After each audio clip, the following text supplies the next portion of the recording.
Teil 5 und das Finale mit Chris Davidson zum Thema nachhaltiger Geschäftsaufbau als Trainer, Redner oder Coach. Auch für Berater natürlich wichtig, heute entsprechend dort aufgestellt zu sein. Chris Davidson seit Jahren ein Experte für die jetzt quer eingestiegen sind. Wir haben bereits 4 Teile hinter uns. Wir sind hier beim Finale Teil 5, also am besten die 4 Teile davor direkt nochmal anhören. Dann passt es auch im Kontext alles. Somit schreiten wir direkt ins Finale. Interview mit Chris Davidson Teil 5. Das Interview wurde in englischer Sprache durchgeführt. Welcome back to the big final, part 5. And today it's not only about how to sustainably build a business in the speaking world, how to sustainably position yourself on the market. Today we have part 5 with Chris Davidson talking about client alignment. Hello and welcome back, Chris Davidson. Thank you very much, Niels.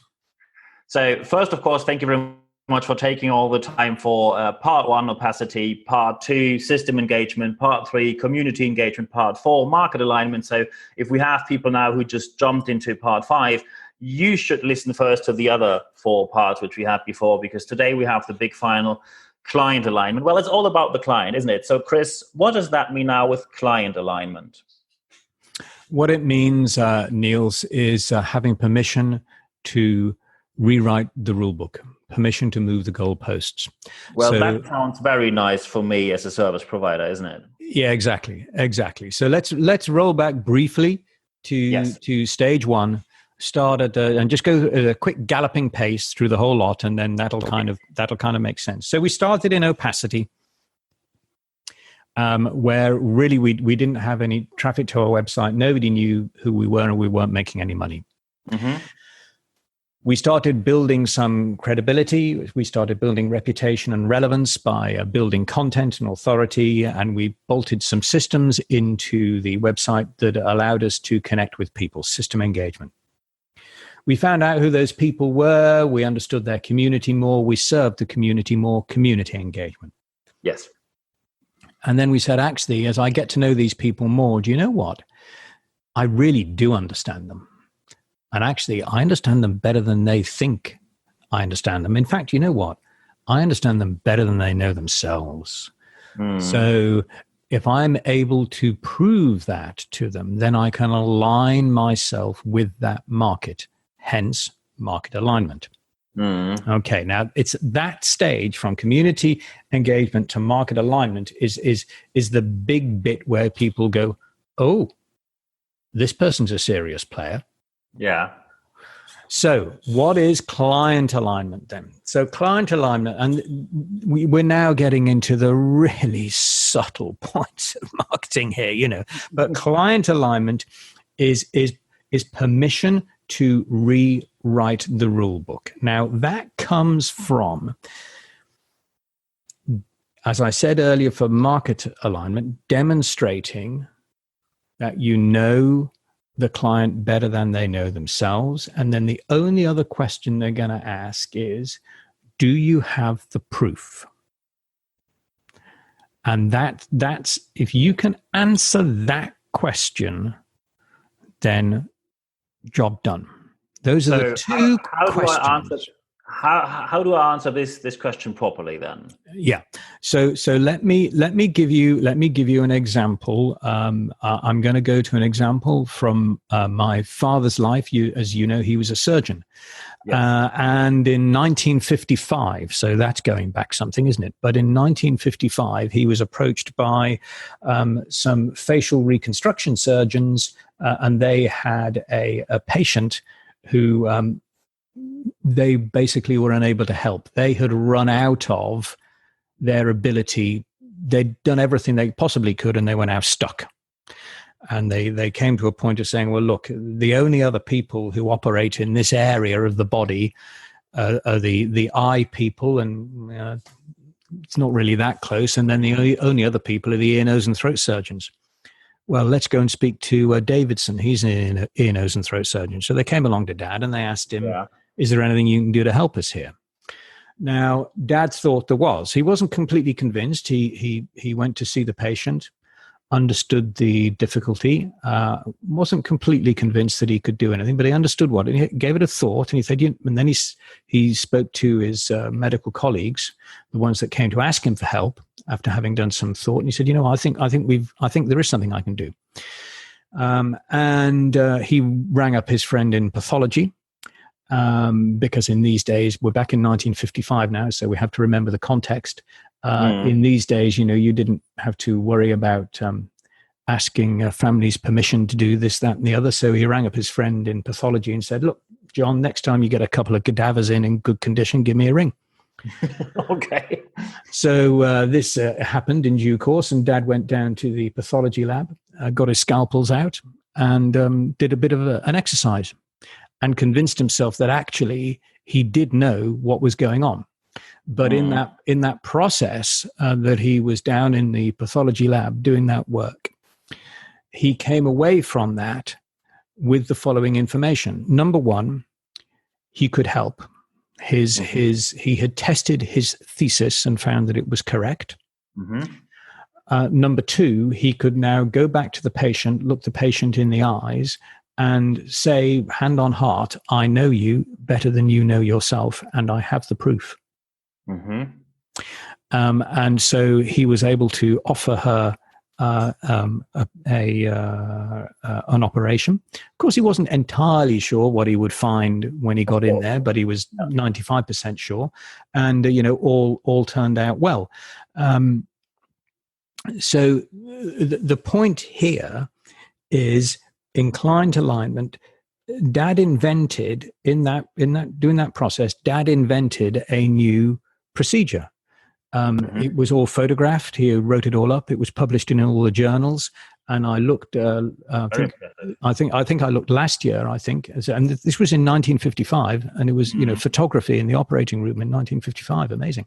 And even last year, I think that paper was still cited about 10 times. So what am I saying here? What I'm saying is that Dad he rewrote the rule book for that part of surgery. So do you know enough? Have you done enough research that allows you to rewrite the rule book for a part of the market that you serve, so that for a small number of clients, you really can say, I really do know you better than you know yourself. I really do have the proof. That's really what it comes down to. So when we try to transfer that in our business world to the CATS community, so consultants, authors, trainers, speakers, especially for speakers, that could be quite challenging. Or do you have an example where you would say that someone was able to do that? Well, let's go back to, I think in the very first episode, I mentioned the three currencies that are important to speakers: reputation, relevance, and revenue. So reputation and relevance, put revenue to one side. Reputation and relevance are really, really important to us as speakers. And in terms of creating that level of insight in the marketplace, I really think it is, in my view anyway, and I think this is important for speakers, and I think this is going to become more important as the 21st century moves on. It is going to be more important to us that we do actually deliver something and don't just talk about it. I think this is really important.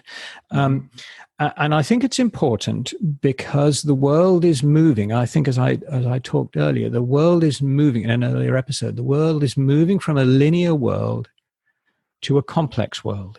And in a complex world where the problems are complex, you get a better answer by having a diverse team. That's proven. So, there's no point in even discussing that anymore. That's well proven. You can you go and read as many of the psychology books as you want to read about that. There have been so many tests about it. It's beyond true. We don't need to discuss that anymore. If the world were a simple linear world where, we were running for example, a 400-meter sprint, then you are right to say, well, we just need the 4 fastest sprinters. That's all we need, and we've won the race. We don't need anything else, right? We just need the 4 fastest sprinters. Job done. But the world isn't like that anymore. It was like that not long ago. And that's the point. People think, well, hang on a minute, 1990 wasn't that long ago. And it wasn't that long ago, 1990. But actually, we are now knocking on the front door of the third decade of the 21st century. Life has changed. And it is a lot more complex than it used to be. And if we're looking at complexity, then you're only going to get around complexity with a diverse approach. And so speakers that can demonstrate a diverse approach to solving a problem and actually deliver a solution, as opposed to just talking about it, deliver a solution. I really think that's where it's at. Excellent. So now some people will have listened to all these episodes where they had opacity, system engagement, community engagement, market alignment, and client alignment was excellent today. Now they sit there and think, okay, where shall I start? Because of course now people see this is quite a lot of work to do. And I highly recommend your work, Chris, as you know, because there are lots of people out there who tell people in 90 days you are a world famous speaker, 14 days to a written book and all this nonsense, which doesn't bring you anywhere. But when people now wonder, where shall I start? Like the top 3 tips from Chris Davidson, what are the top 3 steps I have to take right now to be ready for what's coming up? Number 1, get the Facebook pixel on your website. And I said, why is that number 1, Chris? It's number 1 because 89% of speakers don't have the Facebook pixel on their website. Okay. 89% do not have it, right? 11% at least have it, which doesn't even mean that 11% use it, they just have it. Correct. Now, just let me preface that by saying people are saying, well, but I don't do any Facebook marketing. I don't do any Facebook advertising, Chris. I understand that. Doesn't matter. Yeah. That's not the point. Even if you're not doing any Facebook advertising now, you might be in the future. And the pixel holds 90 days worth of data before it overwrites. So you've got 3 months worth of data there. So there's no point in starting from a blank sheet of canvas when you don't need to. We know that market alignment, client alignment, and community engagement are important. People are on Facebook. And when I say the Facebook pixel, throw in the Twitter pixel if you're big on Twitter. Some people are, some people aren't. But do also put in the LinkedIn Insights tag. So every speaker should have the LinkedIn Insights tag, which is just another pixel, and the Facebook pixel on their website, right? Just get them loaded right now, so at least you're collecting information about the connectivity, as it were, in terms of relationships of traffic between those sites and your website. First point. Second point. Right back at the beginning, we mentioned that broadly speaking, half the websites out there, half the speaker websites out there at least, don't have HTTPS installed. Just check that. Make sure that you do have that. If you don't have that, then you need a migration plan in place. And that really is important. That's really important because you're just not going to get anywhere without it. So don't listen to the brigade that say, oh, you only need HTTP if you're doing e-commerce and things. That is so old-fashioned. That's just nonsense. So forget that. HTTPS is really important. A mobile responsive website, really important because Google are coming hot and heavy on that this year. The mobile first index is rolling out by September 2020. So those are Facebook Pixel, HTTPS, mobile. Those are really important. Now, Two further things I'm going to kind of close with. Blogs. Please, let's not dismiss blogs. Either a video blog or a written blog, whatever, or podcast as you're doing, Niels. I don't mind really the medium by which it's done, but regular blogging, video, podcasting, however you do it, getting regular information out there is the number one way to build your authority. And if you're a consultant, author, trainer, speaker, you will want to have an authority website. So blogs are really important. And the final thing moving forward is that we are all going to have to recognize that the next thing, well, it's not the next thing, Google are already doing it. But Google have said, and they're already doing it, load speed is a ranking factor. And I can tell you now, because I've tested it, that next year's a digital footprint survey. We will be surveying all of the websites for their load speed characteristics. And I can tell you now that most speakers' websites are way too slow. I fear that this is going to come because many people didn't spend much time on that. So of course first, thank you very much for your top 3 tips. And of course, thank you very much as well for taking hours and hours of your time to get these 5 episodes together. So it is more than needed now to ask, how could you help people? Because some people now will think, I could do this by myself in a trial and error system, with or without success. It may or may not work. How can you help people to build their business in that way, which you just...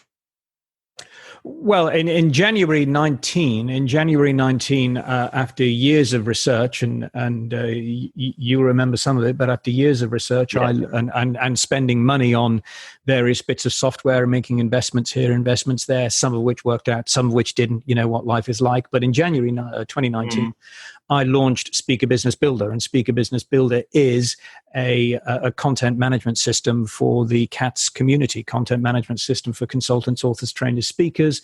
It allows people to build websites and funnels in a very quick way. But Speaker Business Builder is where it's at for me. But if people would like to get to know me a little bit more and get to understand a bit more about the way I work and who I am and what have you, then I would say go to my YouTube channel and go and find Wicked Web Wednesdays, the weekly video blog that I broadcast. And there's Wicked Web Wednesdays is created simply to help members of the CATS community make better use of the web. So that's your place to start. Go and look at some of the videos on Wicked Web Wednesdays, and from there, if you want to reach me, it's an easy peasy lemon squeezy. Follow your nose from Wicked Web Wednesdays, and you'll find me. Perfect. So, Chris, thank you very much for all the time you invested with me to put all this together. Of course, I put all your contact data in the show notes as well, and of course, I can highly recommend that you read Chris' reports and also watch his videos, because I did it by myself and his work is highly recommended. So the only thing I can say at the end of all our 5 episodes, Chris, thank you very much for your time. My pleasure, Niels. Thank you.